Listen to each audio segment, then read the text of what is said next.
I'm going to show you one thing, because they claim that Muhammad was the last prophet, all right, who was walking on earth or whatnot, right?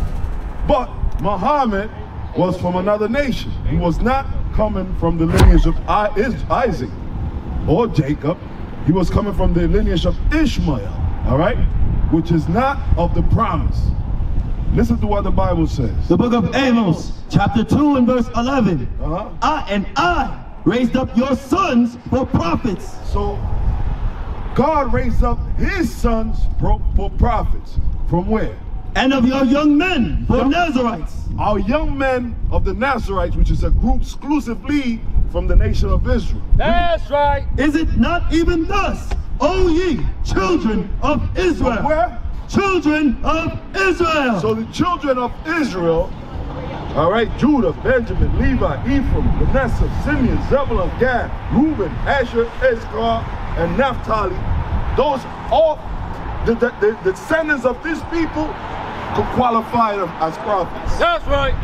You notice that it didn't mention any of the Ishmaelites' country, as Arab, Saudi Arabia, Libya, what other country? Iraq, Iran.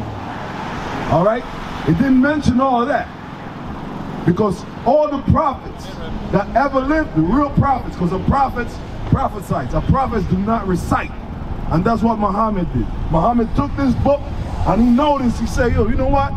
I can utilize this book and make my people a people that believe in one God." What's the word for that? Monotheism. Monotheist people.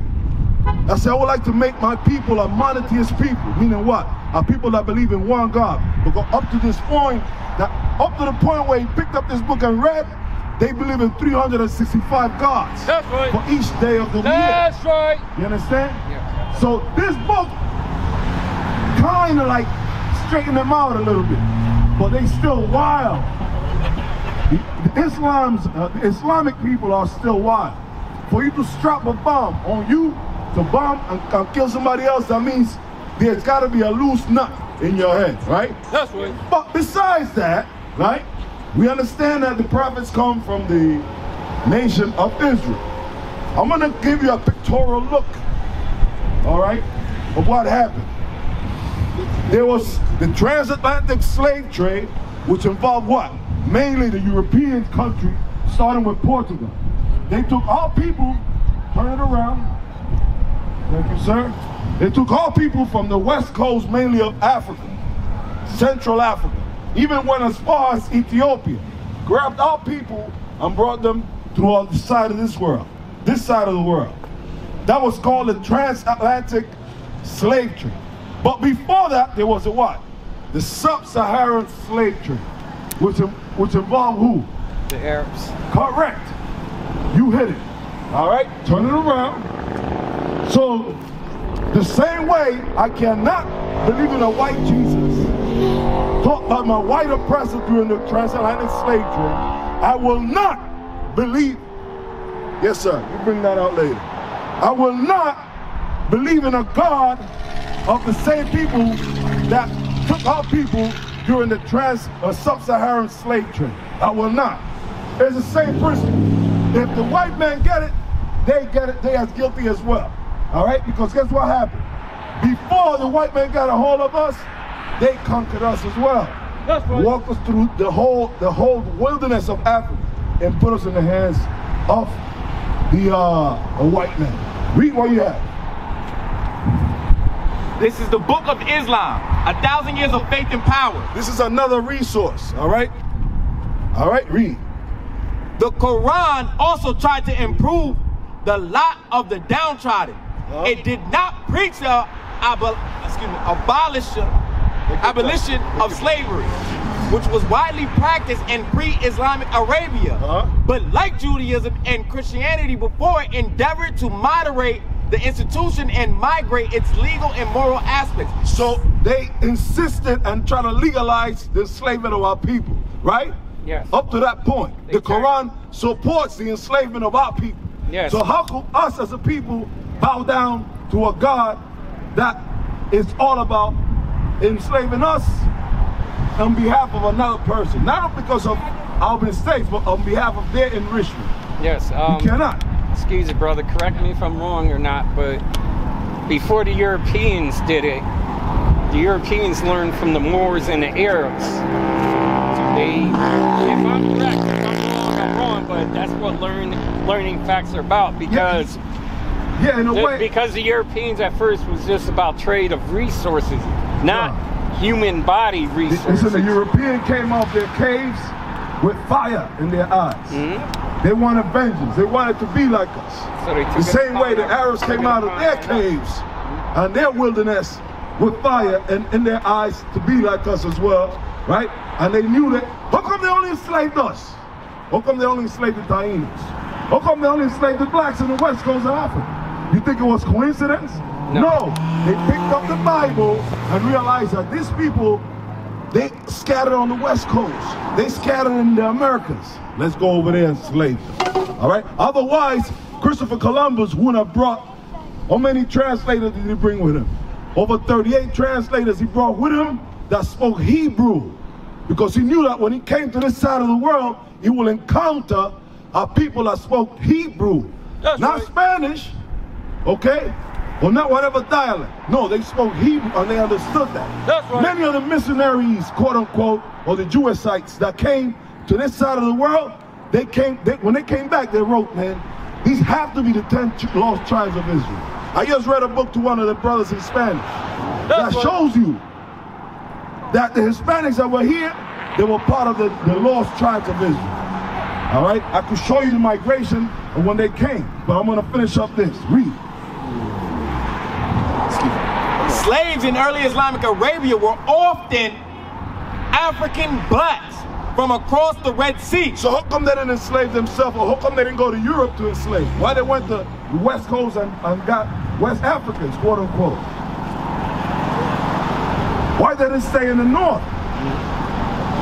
Okay? In Morocco. How come they didn't stay in Egypt, in Cairo? How come they didn't stay there? Because they knew who they had to hunt, which was the Israelites. Read. Slaves in earlier Islamic Arabia were often African blacks from across the Red Sea. But as Islamic empire expanded in later times, slaves might just as easily be Berbers from North Africa. All right, so they went north also, and they target our people still, because they very precise as to where they do. We got for me. I'm going to show you now the migration of your people, right? So you understand about Islam, right? Yes. I understand some, yes. More or less, right? More or less, to be honest. That's good. Look, I'm not going to pretend to be, I'm not saying I'm dumb. No, you're not. But at the same time, I can understand you're not dumb. Like I'm trying to explain I'm saying to that, brother, right? you know it. Come through, bro. Don't be afraid of the black man, bro. with We're here together, right? learning the facts and getting educated. You Boricua too? You Boricua too. So I'm gonna read out of the Bible the migration of the Boricua to this. All right, go ahead, bro. I'm gonna teach you, brother. All right.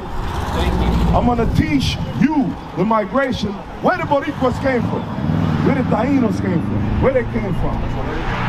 All right, but before that, where were they? All right, how they ended up on that side of the world? All right, that's a great mystery for some, and for some they want to keep it hidden. They want to say that the Boricuas were savages. No, man. When Christopher Columbus and them beasts and them animals came to the island of the Boricua, what were the kids doing? They were playing with gold, diamonds, as if it was game. We had a structure, we had economics, we had our whole system established already for years before these monsters came over to the island. I'm going to show you here. Read that. The book of 2nd Esdras, chapter 13 and verse 40. The migration of the Boricuas. Read. Those are the 10 tribes which were carried away prisoners out of their own land. So the 10 tribes, it's talking about Ephraim on down to Naphtali, the Latinos, right? Read. In the time of Osee, the king, whom Shalmaneser, the king of Assyria, led away captive. So at this time we were enslaved in Assyria, talking about 600 or something, what is it? 700 or so BC, all right? Read. And he carried them over the waters. They're carrying them over the waters, right? So we on this side of the world, all right? Read. And so came they into another land. All right. But they took this counsel among themselves, that they would leave the multitude of the heathen. Stop. So they were in this side of the world, and they took upon the waters. Meaning what? They traveled on the east side of Africa and went all the way around, right? And that journey wasn't an easy one. So that's why they had to use their power. That's why the Taínos were so keen in knowing where the alignment of the stars and where the sea is high, low, where we could bring our navigation to, our nav to, because they were gifted by God on that, to guide the 10 tribes to this side of the world. Read. But they took this counsel among themselves, that they would leave the multitude of the heathen and go forth into a further country where never mankind So they dwelt. decided to leave this side of the world, which was very populated, to go to a side of the world where no man was at. The Americas wasn't populated at this time. They knew that because Solomon already established certain things for them. Certain information was already known. We knew. We had our Bibles and we had our books as well to teach us that information. Read. That they might there keep the statutes which they never kept in their own land. Out of slavery, they wanted to come to this side of the world to keep God's commandments. Basically, plain and simple. Read. And they entered into Euphrates. The Euphrates, right? The Euphrates, to this side, read. By the narrow passages of the river. By the narrow passages. So they took it upon themselves to navigate to this river right here. Read. For the Most High then showed signs for them. So the Most High showed signs. What signs? The direction of the stars, the moon, and all of that. That determines the best way of navigation. They knew all of that. That was a gift. Read. And held still the flood. And the waves and all that was held still. Meaning there was not a lot of turbulence. That was a gift from the Father. Read. Till they were passed over. For through that country there was a great way to go, namely of a year and a half. So it took them a year and a half to get from this side of the world, traveled all the way down to the east coast of Africa, onto the Americas, right? Onto the Americas, through Chile all the way up and spread out. But the Boricuas, the Ephraimites, was the one that led the way for all of America. All the Native Americans, quote unquote, were led by the Boricuas to this side of the world. That's right. So that's one thing that your ancestors have to be credited for. That's what the Bible says, and we stick it to it. Read. And the same region, And that region is called Orsaret. is called what? Orsaret. Everybody got that? I got you. All right. Aseret. The Bible says Aseret. Let's find out what the word Aseret means, right? Read.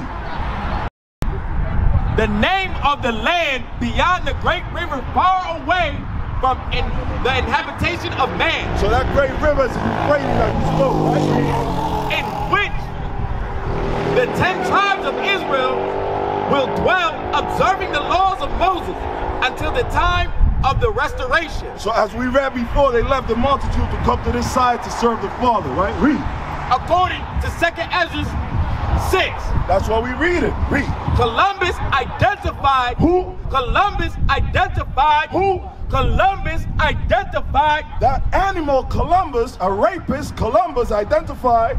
America. Who? What? America with this land. So Columbus knew that America was named Asaph. He That's got right. that out of this book, the Bible that we just read. So when he came to this side of the world, he knew he wasn't encountering savages. He was encountering a civilized people. That's the Taínos, the Aztecs, and Mayans, quote unquote, to use those names, right? But in reality, bring that up, they Ephraim, Manasseh, Simeon, Zebulun, Gad, Reuben, Asher, Issachar, and Naphtali. That's who they encounter over here. Right. They didn't encounter savages out here. They encountered a glorious people, all right? So that was the migration of your people to this side of the world, all right?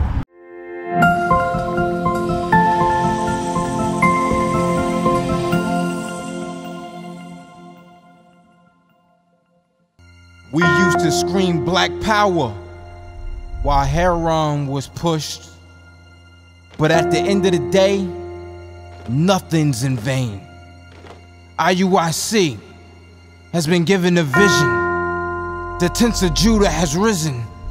Many has attempted the mission, minor murmuring, omitting, and missing the mark.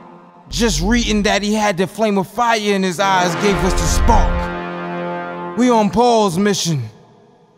We out on the road, purple and gold, from Mexico, Cuba, Haiti, Ghana, Sierra Leone. 144,000 boots banging, concrete crackling. These are our men repented at heart. The scriptures is proof. IUIC, we deliver the truth.